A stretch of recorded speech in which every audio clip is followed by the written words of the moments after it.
Hej på er och välkommen till ännu en video.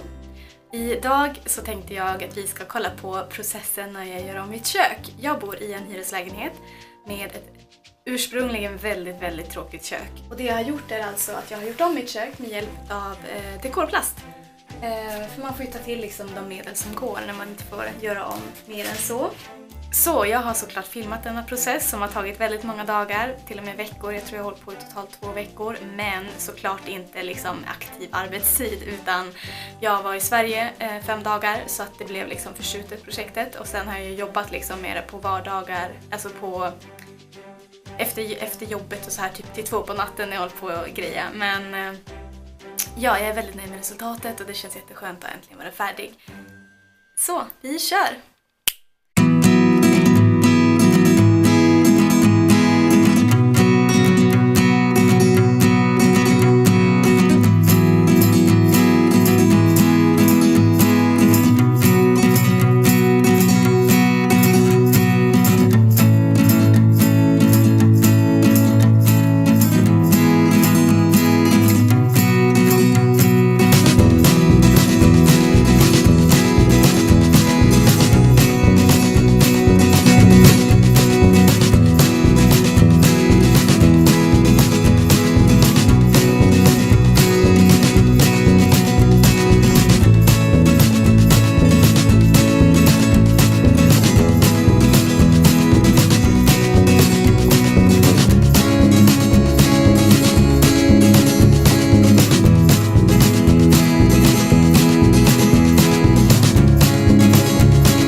Så jag hoppas att ni tyckte resultatet blev lika bra som jag tyckte. Det blev en enorm skillnad i alla fall. Det är ännu lite saker som måste fixas. Till exempel listerna har jag inte tagit tag i. Jag tänkte först att jag skulle prova att klä in dem. Men jag kom fram till slutsatsen att det är alldeles de är liksom för välvda, eller vad man ska säga. Alltså liksom för kurviga för att det ska bli bra. Och vissa lister är fastspikade och jag vill inte börja rycka lös dem. För att som sagt så är det en hyreslägenhet. Och de blir nu inte så glada på mig om jag börjar riva lös lister och sådär. Så jag ska fundera om jag bara ska låta dem vara så eller om jag ska byta ut dem på något sätt. Eller klä in dem eller ja. Vi får helt enkelt se. Men jag nöjer mig sådär för stunden. Och så får vi se vad jag gör av det sen. Som ni ser så klädde jag även in diskmaskinen. Och även den toppbiten med knapparna har jag inte klätt in ännu. Jag skulle vilja göra det men jag vet inte riktigt om det blir bra. Just eftersom att man vill ju se liksom, för det är ju som tryckt där på med, vad ska man säga, alltså ikoner för vad varje program betyder och sånt där. Och det kan ju vara bra att veta, alltså det kommer jag inte komma ihåg. Så att det lämnade jag, men jag skulle vilja hitta en lösning på det. Men jag är överlag väldigt nöjd med resultatet. Och vad kostar det ungefär då? En sån här rulle, det här är den näst längsta, eller bredaste liksom. Jag tror den var 67,5 cm bred. Det finns även 91 och 49 var steget innan. Och det här var alltså den jag behövde för mina skåpluckor för jag ville inte ha fula skarvar. Och en sån här rulle gick på typ 7,49 eller något sånt där, så typ 74 kronor. Och jag har behövt, jag tror 3 rullar av den här sten som jag har på bänkskivan. 3 rullar av den och denna gick det ganska mycket av. Var det 4 rullar kanske? Ja, 4 rullar tror jag. Så det går ju en hel del. Som ni ser så har jag ju en del kvar av denna. Och även av den andra. Men som ni ser så går det ju en hel del. Men jag tycker ändå det är värt det. Vad blir det priset? Ja men 7,49 gånger 7 rullar då, som jag behövde i mitt fall. Det var mycket, mycket lättare än vad jag trodde det skulle vara. Jag trodde det skulle vara ett riktigt elände. Men jag hade liksom räknat med att det skulle bli jättejobbigt och bara så här, man skulle bara vara sur hela tiden för att det skulle vara skitsvårt och det skulle bli bubbligt. Och ni kan ju tänka er liksom. Men jag måste säga att det var förvånansvärt lätt. Alltså första kvällen som jag började, då klädde jag in, då tänkte jag bara göra en test på ena bänkskivan, men det slutade med att jag klädde in alla bänkskivor för det bara flöt på så himla bra. Och sen när jag väl har gjort skåpen och sånt där, det har jag också gått superlätt. Det som har varit jobbigt är liksom, inne i skåpen, de här små tunna listerna, där är det liksom varit tvungen att klippa ut och blir det inte riktigt jämnt och sådär. Så det är väldigt jobbigast. Absolut svåraste materialet att få fästa på var faktiskt diskmaskinen, för den är liksom något slags metall. Och det blir så himla mycket bubblor där. Men ett tips om ni vill göra något liknande och det blir bubblor, så ta bara en liten nål och tryck hål och så liksom trycker ni ut bubblan, för det syns verkligen inte. Så att, men överlag är jag väldigt nöjd med resultatet. Jag menar det håller så länge det håller. Ja, det är ju helt klart bättre än vad det var innan. Och sen så beställde jag handtagen, som ni såg, har jag beställt på Amazon. Jag vet inte om man brukar beställa därifrån i Sverige, jag har aldrig gjort det innan. Men här är det väldigt stort och de har allt till väldigt bra priser. Det är lite grann som eBay kanske, men eBay, jag vet inte, har de bygga? Nej, jag tänker nog på Tradera. Ja, men Amazon i alla fall. Alltså där hittar du verkligen allt och det är oftast väldigt bra priser. Så jag behövde 13 handtag och då hittade jag ett 20-pack med sådana där rostfria stålhandtag. Som jag tyckte passade in väldigt bra. 20 stycken kostade 17,90 euro, så typ 179 kronor då, ungefär. Och det tyckte jag var ett superbra pris. Så jag behövde 13, så jag har 7 stycken kvar. Så jag funderar faktiskt om jag ska göra lite makeover i mitt badrum. För att det är också väldigt, väldigt tråkigt. Jag har en gammal IKEA-möbel som liksom handsfatsställ och så har jag någon möbel till som står bredvid tvättmaskinen. Så jag funderar om jag ska kanske göra någon liten makeover där också. Alltså det gör så himla stor skillnad att byta ett handtag bara. Men jag kanske gör mer än så. Vi får se. Jag har ju blivit king för det här med dekorplast nu. Så att jag kanske lindar in hela badrummet med det också. Men man får väl liksom se till att det inte blir tacky. För att det kan ju se väldigt så här när man tar det för långt. Tycker jag, min personliga uppfattning. Men jag tyckte det blev väldigt bra. Jag är väldigt nöjd med resultatet i mitt kök. Och som sagt, då får vi se hur länge det håller. En liten hemlighet gällande köket. När jag hade gjort färdigt bänkskivan så hade jag liksom burit ut allting från köket, inklusive mikro och allt sånt där. Och som ni såg kanske i videon så har jag en supergammal mikro. Jag hittade den faktiskt i källaren här som förra hyresvärden, tjej som bodde här, hade lämnat. Jag frågade henne, är det något fel på den eller varför står den där? Och hon bara, nej men den funkar liksom. Hon hade bara ingen behov av den så hon hade lämnat kvar den. Så jag bar upp den och den är liksom svintung och jätteotymplig och sådär. som ni vet en sån här gammal mikro. Och den låter väldigt högt också sådär och är inte superbra. Men den duger, liksom, den gör det den ska, så ofta använder jag inte mikron. Men i alla fall, så då hade jag som täppt ut köket och sen när bänkskivan var färdig så var min pojkvän hos mig, han frågade men var ska du stoppa mikron, för han skulle tina någonting.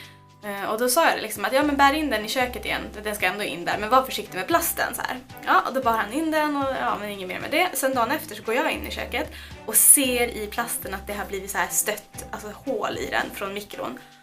Alltså jag blev så förbannad.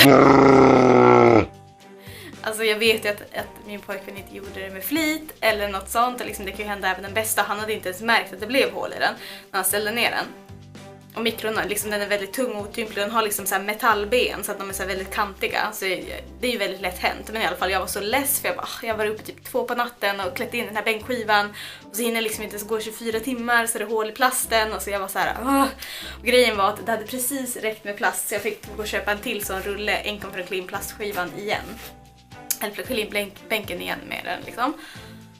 Så jag var lite trött och less på det, men ja, jag klädde i alla fall in den och jag måste vara ärlig och säga att bänkskivan som jag klädde in andra varvet blev mycket bättre än vad den var innan, för jag hade inte blivit så nöjd med liksom, det är svårt med det, man måste ju vika kanterna på ett bra sätt. Det är nästan när man slår in paket liksom, man måste få till snygga vikningar i kanterna och sådär.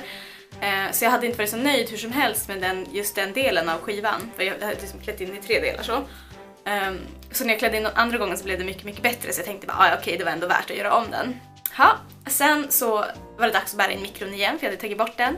Och då sa jag att min kille bara, nej, jag bär in mikron nu. Du rör inte mikron, jag bär in den. För att jag var så här, ja men OCD, kontrollfreak och bara, jag ska bära in den nu, se till så att det inte blir något hål i plasten. Jag bär in den jätteförsiktigt, lyfter på den så här och bara tar verkligen ingenstans. Jag stöter inte, jag skrapar inte någonting. Vad tror ni jag ser? Det blev hål i plasten. Jag var så trött och less, alltså jag fick typ frysfel. Och de här hålen blev visserligen mindre än de förra. Och då sa min kille också, han kunde inte hålla sig, bara, ja du ser ju att jag gjorde ju ingenting. Alltså jag rörde ju knappt. Så att det måste vara plasten. Och jag bara, säg ingenting, tyst med dig! Liksom sådär. Så det var... det kan hända även de bästa. Och jag tyckte inte heller att jag tog någonstans. Så jag fick ju liksom ta tillbaka att jag hade varit lite butter på honom för att han inte skrapade i plasten. För att jag rörde verkligen inte plasten och det gick hål ändå. Jag tror att det liksom bara är kontakter med de här metallbenen. Men ja, så nu får mikron stå där. Jag tänker inte röra den, den får verkligen stå där. Jag hade funderat om jag skulle klä in mikron för den är brun. Om jag skulle klä in den med den här ljusgråa. Men jag tror jag lämnar den alltså. Ja, det får vara. Jag kanske köper en ny mikro snart. Typ rostfritt stål som passar bättre in med inredningen. Och lite mindre för den är otroligt stor den här som jag har. Men det var i alla fall nog pratat nu här känner jag. Ja, jag hoppas ni tyckte om att kolla på min lilla förvandling av mitt kök. Och så får ni ha det så bra tills vi ses nästa gång. Tack och hej!